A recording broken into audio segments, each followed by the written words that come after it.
Hey everyone, I'm Farah, and I'm 28 years old. I highly recommend you get your snacks with this one because it's going to be a long ride.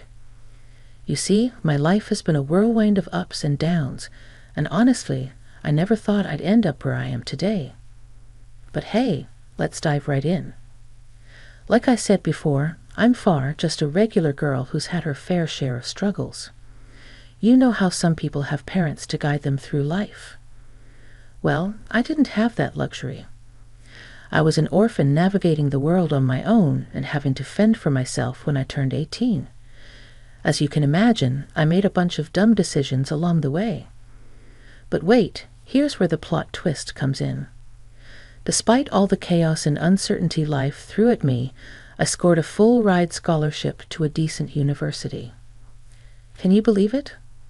I went from feeling like I'd end up on the streets to having this incredible opportunity. I decided to take advantage of this and major in both finance and media, a combination that felt like the ultimate power move, mainly because I didn't know what else to do. Fast forward to my graduation, I was ready to take on the world, armed with my dual degrees and a determination like no other. I felt like I could conquer anything, and I was ready to prove it. But as we all know, life loves to throw curveballs. Cue COVID-19, the global pandemic that flipped everyone's plans upside down. Suddenly, everything was uncertain, and the world was changing at an unprecedented pace. Like so many others, I had to adapt quickly.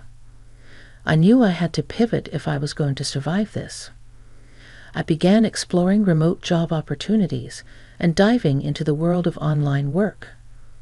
Turns out I had a knack for things like affiliate marketing and content writing. My background in finance and media turned out to be the perfect combo for this digital landscape. And here's where things get even more interesting. As I delved deeper into this online world, I realized I was onto something big. My hard work paid off, and I was rising through the ranks as a promising businesswoman. The more I learned, the more I earned, not just financially, but in terms of confidence and self-belief. All right, folks, we're diving back into the story. And let me tell you, the plot only thickens from here. So, I was on this wild ride, conquering the online world with my affiliate marketing skills, right? Well, that's when I crossed paths with the guy who would change my life, Ali. At first, things were pretty great between us. We clicked, we laughed, and life felt like an exciting adventure. And here comes the twist. Within a mere 6 months of knowing each other, we decided to take the plunge and get married. Now let me just say, in hindsight, I realized we rushed into things way too quickly. Like, come on, 6 months is barely enough time to know someone's favorite color, let alone the rest of their life story. Don't get me wrong, though. Despite the whirlwind romance, I appreciate the learning experience. Every decision, good or bad, shapes who we are, right? So yeah, I learned a thing or two about slowing down and really getting to know someone before signing up for a lifetime together. Now let's talk about Ali's reaction to my work. When he first asked what I did, he kind of brushed it off, like, "Oh, that's cute. You're dabbling in some online stuff." Little did he know, my little online gig was about to blow up in a major way. I'm talking viral posts, the kind that sends your follower count soaring and your bank account doing the cha-cha. Suddenly, I wasn't just pulling in a few bucks here and there. Nope, I was raking in some serious cash. And guess what? I became wealthier than my own husband. Yeah, you read that right. And here's where the drama ramps up. Ali, bless his ego, wasn't exactly thrilled about the whole situation. Imagine this, a guy who thought my job was some adorable little side hustle was suddenly staring at my skyrocketing bank balance, and well, let's just say he wasn't jumping for joy. I could practically see his pride deflating like a balloon. Then one day, he approached me with this BS. Hey Far, you know I've been thinking about your whole online thing. Do you really believe it's a sustainable career? What do you mean? I mean, don't you think it's time to consider something more stable? It's nice that you're trying this out, but come on, let's be realistic.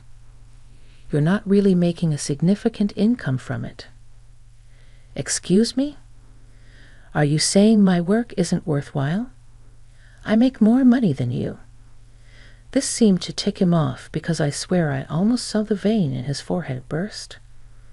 No, that's not what I'm saying. I just think it might be better if you focus on something more concrete, like finding a steady job, or even just staying home and taking care of things here, like a traditional housewife. Ali, you have no idea how much effort I put into this. I've worked my tail off to build my online presence, to connect with people, and yes, to make money. I faced challenges, learned new skills, and grown so much in the process. Yeah, sure, but it's not exactly a real job, is it?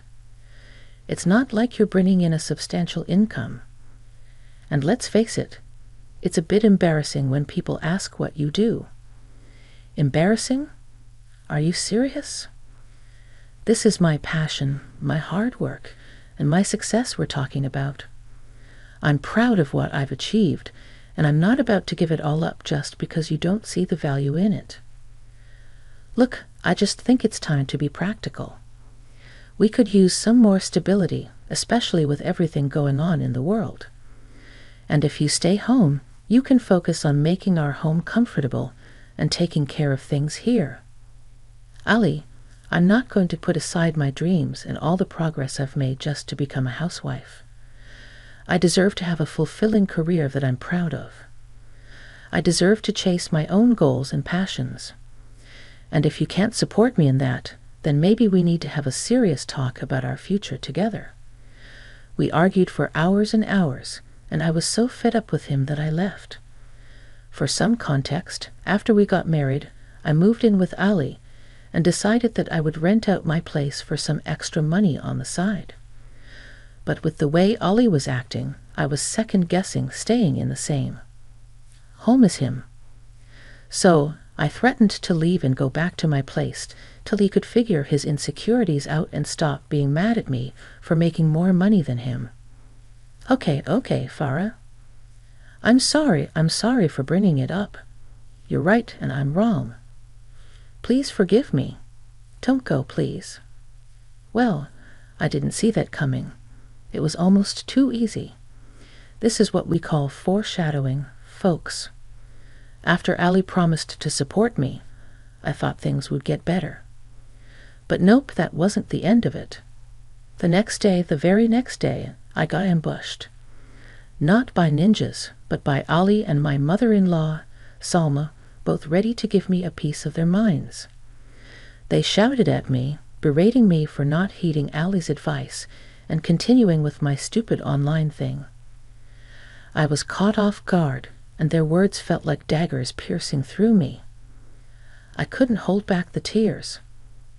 I felt trapped and utterly defeated. I had worked so hard to get here, to build my career and my life, only to have it torn apart by the very people who were supposed to support me. And it didn't stop there. They decided to make my life even more miserable. They loaded me up with household chores and tasks, leaving me with no time or energy to focus on my work. They were seriously determined to sabotage my success and break my spirit. As weeks went by, my revenue started to decline.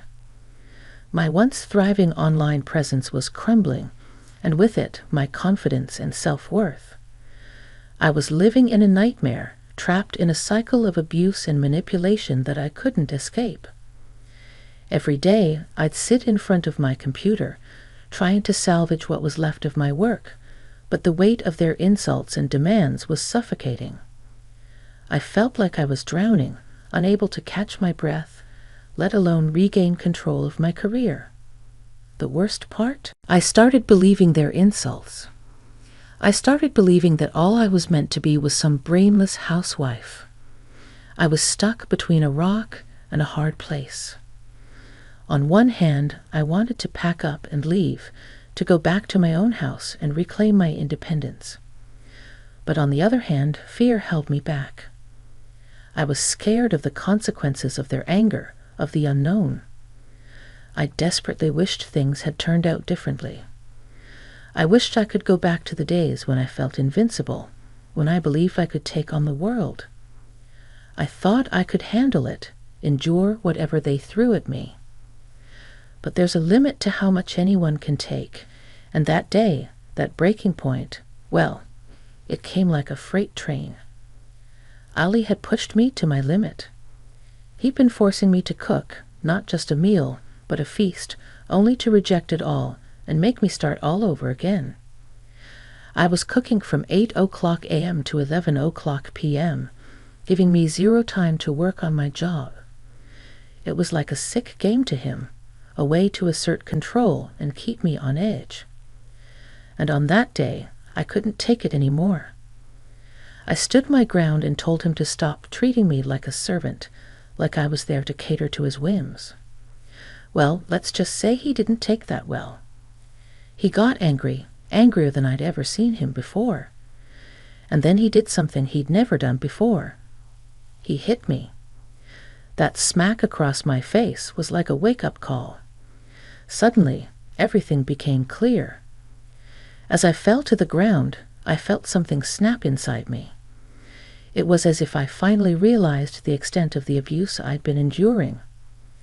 I looked up at him, anger and fear coursing through me, and without thinking, I grabbed the nearest object, a knife. I pointed it at him, my hand trembling, but my resolve unwavering. Far. I don't know what came over me. I'm so sorry. Please hear me out. Crap. Why did I just do that? His apologies fell on deaf ears. I'd heard the excuses before. I knew that once that line had been crossed, there was no going back. So, with a knife in my hand, I told him that I was done, that I couldn't do this anymore. I said I was leaving, and this time for good. With the knife still in my grip, I quickly went upstairs to pack a bag, gathering all of my essentials. I walked out of that house, ready to call the cops if he so much as looked at me. He started blubbering and crying, as if he was the one who just got assaulted. And that's when I knew that I could never love him. That toxic environment had suffocated me for far too long. I didn't know where I was going, but I knew I couldn't stay there. I drove back to my own house, which thankfully wasn't occupied at the time. It was the one place where I could finally breathe, and I wondered why I ever left in the first place. I sat there, tears streaming down my face, realizing the mess I had gotten myself into. I had read enough self-help books to know that once someone crosses that physical line, it's not going to stop. And I wasn't going to wait around to see how much worse it could get. I knew I had to take charge of my life again, to reclaim the strength and independence I had fought so hard for. It was a tough journey ahead, one filled with uncertainty and fear, but at least I was on a path to reclaim my own power and break free from the chains that had bound me for far too long. I sat there in my own home, finally able to face the truth that I had been avoiding for so long. The reality of the abuse I had endured settled in, and I let myself break down. I allowed the tears to come, to wash away some of the pain that had been buried deep within me. Amidst my emotional turmoil, my phone continued to ring incessantly. Each call was from Salma. I had been ignoring her calls, hoping that if I stayed quiet, she would eventually give up. But she was persistent, and eventually I answered. My voice heavy with exhaustion, Salma's voice on the other end sounded different, sad, almost defeated. She pleaded with me to go back to Ali, to sort things out, to mend the broken pieces of our marriage. Her words were like daggers, reminding me of the twisted web of guilt and manipulation that had kept me captive for so long. I scoffed at her words, unable to believe the audacity of it all. loving conversation overcome anything? If only it were that simple. I told her, without mincing my words, to go to hell along with her son. I made it clear that I was done, that I would never return to that nightmare they called home, and that they should leave me alone. But Salma's tone shifted. Her desperation turned into threats, ones that sent shivers down my spine. She told me that if I left, Ali could take my money. Money I had worked so hard to earn. We didn't do a prenup. He could do that. I didn't know what to say, so I hung up the phone, my hands trembling. Fear crept in once again as the realization sank in that this wasn't over. They wouldn't just let me go. I knew deep down that I couldn't stay in that house. I couldn't risk them showing up at my doorstep, forcing me to go back to that hellscape. With a heavy sigh, I knew what I had to do. I couldn't let them control me any longer. I had to take control of my own destiny, put my safety and well-being first, and run as fast as I could. And that meant leaving everything behind, the abuse, the manipulation, and yes, even the house. It was a terrifying decision, but it was one I knew I had to make to finally break free from the chains that had held me captive for far too long. I wasted no time in leaving that potential house of horrors. The next morning, before the sun even rose, I packed up what little I could salvage from that place. Clothes, shoes, toiletries. I was leaving everything behind, not wanting any remnants of that old life. The house was put up for sale, a chapter I was desperate to close with the help of a few supportive friends. I managed to find a buyer within a week. The relief was palpable. Not only would I finally have some financial independence, but I could sever that last thread tying me to my abusers. It was a fresh start I so desperately needed. I chose to move to a smaller town, one far away from the memories and pain of my past. A town with just 33,000 people, a place where I could disappear in the anonymity of a smaller community. The peace and quiet were exactly what I craved, a chance to heal and gather my strength for the battles ahead, blocking Ali and Selma on all fronts. I tried to create a distance between us, but the fear of them finding me lingered like a shadow. Despite that, I settled into my new life, working on rebuilding my online business and reclaiming my sense of self. Months went by, and I started feeling a sense of security in my newfound surroundings. And then, like a bad dream, Ali reappeared. He created new social media accounts attempting to contact me.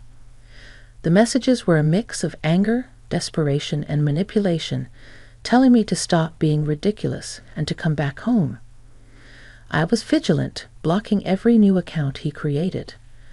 Despite the looming threat, I slowly started getting back on track. My online business began to flourish once again, giving me a glimmer of hope that I could regain control of my life. With each successful step, my confidence grew, and I realized that even though I had been through hell, I was strong enough to overcome it.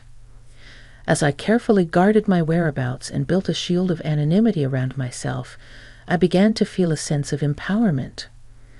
I was creating a life on my own terms, away from the toxic influences that had held me back for so long. I also needed this time to think strategically about how I could divorce Ali and keep all my money. I was thinking of a postnuptial agreement, but I doubt he would accept that considering he wants me cornered and desperate. Ali upped the ante when it came to contacting me, because he would make a new account every single day trying to contact me. Of course, I ignored his growing threats and excessive pleas. But one day, he said something that gave me shivers.